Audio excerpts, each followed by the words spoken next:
ప్రజలకి ప్రభుత్వానికి అనుసంధానంగా ప్రజలకు అన్ని రకాల సర్వీసులు ఒకే చోట అందించాలనే ఉద్దేశంతో ఈ సేవా వ్యవస్థను ప్రారంభించడం జరిగింది.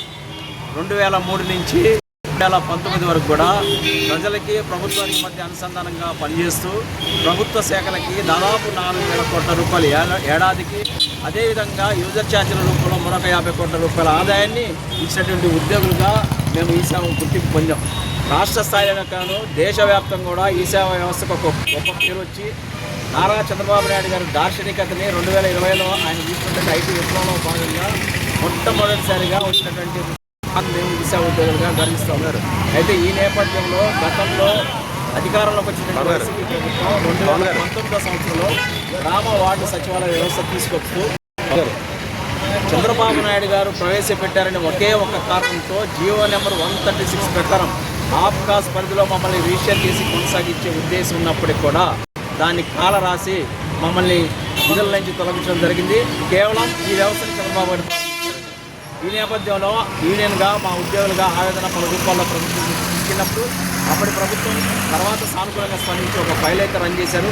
ఆ ఫైల్ డిపార్ట్మెంట్కి వచ్చే సమయంలో ఆ రోజునటువంటి అధికారులు మీరు చంద్రబాబు నాయుడు గారు ప్రవేశపెట్టినటువంటి ఎంప్లాయీస్ కాబట్టి మీకు న్యాయం చేయలేమని స్పష్టంగా చెప్పడం జరిగింది. ఈ నేపథ్యంలో గతంలో ప్రతిపక్షంలో ఉన్నప్పుడు ప్రస్తుత ఐటీ శాఖ మంత్రులు నారా లోకేష్ గారు ఎవరైతే ఉన్నారో ఆయన యువగళం పాదయాత్రలో ప్రతి జిల్లాలో కూడా మా గవర్నమెంట్ ఈ సేవా ఉద్యోగులు కలిసి మా సమస్యను వివరించడం జరిగింది. ఆయన వెంటనే అర్బన్ ఉద్యోగులు ఎవరైతే ఉన్నారో ఈ సేవా వ్యవస్థ ప్రారంభించింది చంద్రబాబు నాయుడు గారు కాబట్టి మా కూటమి ప్రభుత్వం అధికారం రాగానే మీ అందరికీ జాబులు ఇచ్చి న్యాయం చేస్తామని చెప్పి ఆయన హామీ ఇవ్వడం జరిగింది.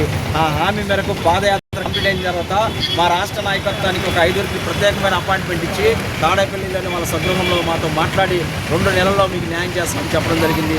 అయితే బాధాకర విషయం ఏంటంటే ప్రభుత్వం వచ్చి 2 సంవత్సరాలు అయినప్పటికీ కూడా చంద్రబాబు నాయుడు గారు లోకేష్ గారు మా సమస్య పట్ల సానుకూలంగా ఉన్నప్పటికీ అధికారులు మా ఫైల్ని ముందుకు తీసుకెళ్లడంలో తాత్సర్యం చేస్తూ ఉన్నారు. అనేక విజ్ఞప్తులు చేస్తూ ఉన్నాం. 18 ఏళ్ళు గడిచిపోయింది. మా బాధను ఎవరు పట్టించుకోలేదని చెప్తా ఉన్నాం. గత ప్రభుత్వం అన్యాయం చేసింది, మీరైనా న్యాయం చేస్తారని చెప్పి మేము ఓటేసి గెలిపించుకున్నాం.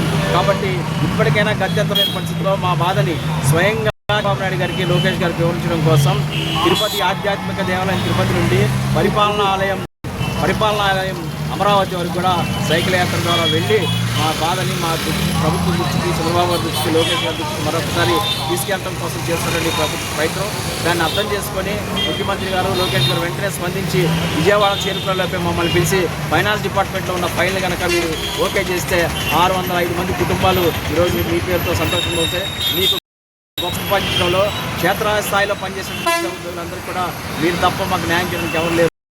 మానసపుత్రికలో పనిచేశాం కాబట్టి బాధ్యతను మీరే తీసుకొని మాకు న్యాయం చేసి 600 మంది కుటుంబాలని జీవితాలను బాగు చేస్తారని కోరుకుంటున్నాం.